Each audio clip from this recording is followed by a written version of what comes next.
All right, today we're going to dive into something super important: how to make absolutely sure your app is always online and working perfectly for your users, no matter where they are in the world.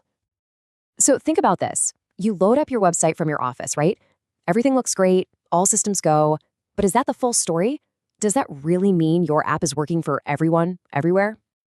Well, the hard truth is, your experience is not your user's experience. While you're seeing a perfectly functioning site, someone in, say, Sydney or Mumbai could be staring at a big old error message. And the worst part? It's a silent failure. You have no idea it's even happening. Okay, so obviously, you can't just sit there hitting refresh all day long. I mean, that's not a real strategy, right? What you need is an automated watchdog, something that's constantly checking on your app from the outside in, from your user's perspective. And that's exactly what we're going to get into.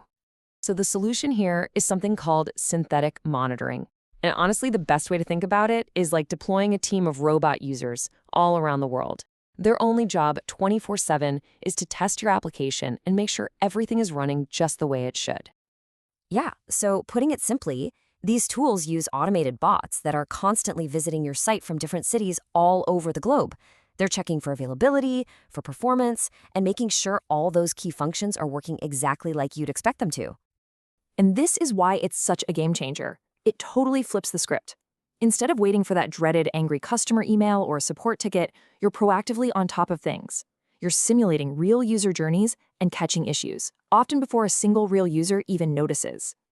Now, within synthetic monitoring, you've basically got two main types of tools, and each one has a really specific but equally important job to do. Okay, so on one hand, you've got the HTTP monitor. Think of this as just a quick pulse check. It's simply asking, hey, are you there? Are you responding? But then you have the browser monitor, which is more like a full physical exam. It's actually simulating a real user clicking around your site to answer a much deeper question. Does this thing actually work? So how does that HTTP monitor work? Well, it's pretty simple. It just looks for these response codes. All it wants to see is a 200 OK, which basically means, yep, everything's good. If it sees anything in the 400 or 500 range, like that 404 not found error we've all seen, it knows there's a problem. All right, let's start with the simple one first. We're going to build an HTTP monitor just to check if a website is up and responding the way it should. And you'll see setting one of these up is super straightforward. You literally just paste in your URL.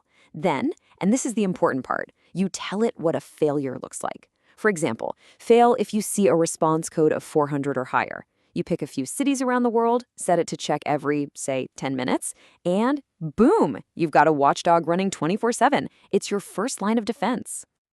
Okay, that's the simple check. Now let's move on to the browser monitor. This is where we get a much richer, much more detailed picture of your app's health. Now this is where things get really cool. Instead of just checking a response code, you literally record yourself clicking through a critical journey on your site. So maybe you navigate to the About Us page, then you click on the Contact Us page. The tool records that whole journey and then just replays it automatically from all those different locations on whatever schedule you want. Okay, so we've built our monitors, they look great on the screen, but do they actually work when things go sideways? Well, there's really only one way to find out. Let's go break something on purpose. All right, I've just gone into the back end and I've unpublished the web page that our browser monitor is watching. So right now, any real person who tries to visit that URL is going to get that big, ugly 404 not found error. But hold on a second, we look back at our dashboard and everything is green. It's showing 100% availability. What's going on? The site is clearly broken, so why hasn't our monitor caught it yet? Well, the answer is pretty simple, really. It's just because the next scheduled check isn't due to run for another half hour. But here's the thing, we don't have to wait. We can force it to run right now with what's called an on-demand execution. And bam, the second we run that check, it fails. The monitor immediately turns red and the system automatically creates a problem ticket ready to go, alerting the right team that something is wrong. That's the power of it right there. Okay, crisis over. I've gone back in and republished the page. So for any real users out there, the site is now fixed and working perfectly again. So let's run another on-demand check. And this time, it passes. But here's the other really cool part. The tool sees that successful check. It knows the issue is gone, and it automatically closes the problem ticket. The entire life cycle, from detection to alert to resolution, is totally automated. And this whole thing really brings us back to the main point, doesn't it? It's all about making that huge shift from being reactive, waiting for people to complain, to being proactive. It's about fixing things before they ever have a chance to impact your business. So really, the big takeaway here is that synthetic monitoring, it's not just another tool. It's peace of mind. It's knowing that your most critical user journeys are always being watched. And that kind of leaves us with one final important question. What's the one silent failure in your application that you're not watching right now?